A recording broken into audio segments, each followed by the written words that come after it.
Okay, quick tutorial. What we're going to be doing here is we're looking at a PNG file that has multiple layers to it. I do not want to leave this as one as it is, so what I want to do is go ahead and ungroup it. So I'll come up here to this icon, it says ungroup. I'll click on that.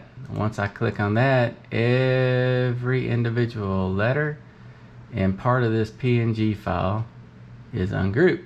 So I can drag and drop different letters, move them around. I want to go ahead and put those back, so what I'm going to do is come back down here and put undo, put everything back like I had it. So let's say I want to go ahead and just use this word right here, believe.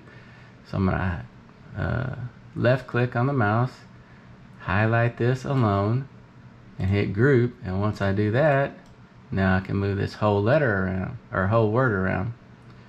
Come down here, do the same thing to commit, highlight all of that. I can hit group.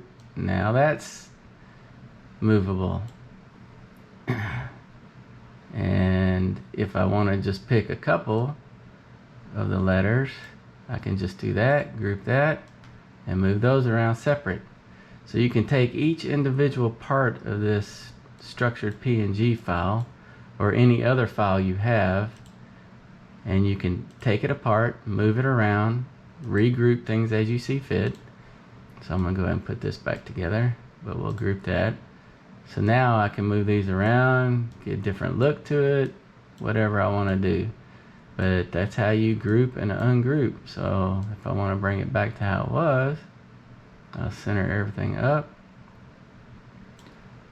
and then I can regroup as a whole, highlight everything in the graphic, ungroup it and regroup it, and that way I can move it around as is. Hope that helps. If anybody has any questions, I guess you can leave some comments. Thanks.